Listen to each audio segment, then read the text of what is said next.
Գիրք Միքիա, գլուխ 6. Մեկ լսեցեք Տիրոջ ասածը. վեր կաց, դատ վարիր սարերի առաջին, և բլուրները լսեն քո ձայնը. լսեցեք, ով սարեր, Տիրոջ դատը, և դուք, ով հաստատուն հիմունք երկրի, որովհետև Տերը դատ ունի իր ժողովրդի հետ, և Իսրայելի հետ պիտի վիճե. ով իմ ժողովուրդ, ես քեզ ինչ եմ արել, և ինչով եմ քեզ հոգնեցրել, պատասխանիր ինձ, որովհետև ես քեզ հանել եմ Եգիպտոս երկրիցը, և ծառայության տանիցը քեզ ազատել եմ, և քո առաջն ուղարկեցի Մովսեսին, Ահարոնին և Մարիամին, ով իմ ժողովուրդ, մեկ հիշիր, թե ինչ էր խորհում Մովաբի Բաղակ թագավորը, և թե նրան ինչ պատասխանեց Բեովրյան Բաղաամ, Սատիմից մինչև Գաղգաղա, որպեսզի գիտենաս Տիրոջ արդար գործերը, ես ինչով դիմավորեմ Տիրոջը, ընկնեմ բարձրել Աստծո առաջին, արդյոք դիմավորեմ նրան ողջակեզներով, 1 տարեկան որդերով, միթե Տերը կհաճի հազարավոր խոյերի, կամ բյուրավոր յուղի գետերի, արդյոք իմ անդրանիկը տամ իբրև իմ հանցանքի պատարագ, իմ որովայնի պտուղը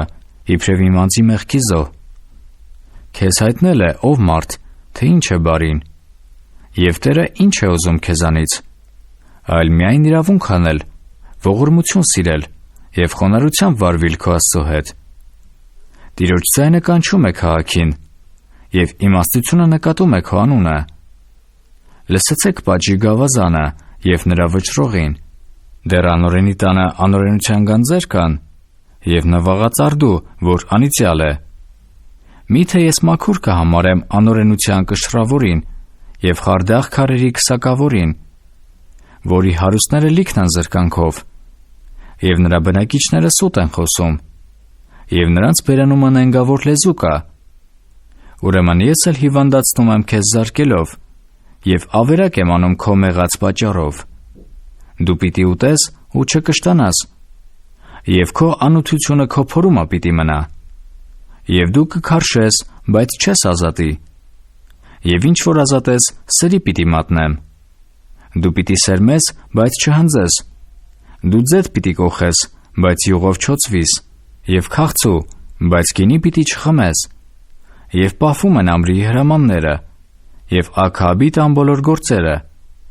և դուք գնում եք նրանց խրատներովը, որպեսզի քեզ ամայի անեմ, և նրա բնակիչները սուլելու առարկա, և դուք պիտի կրեք իմ ժողովրդի նախատինքը։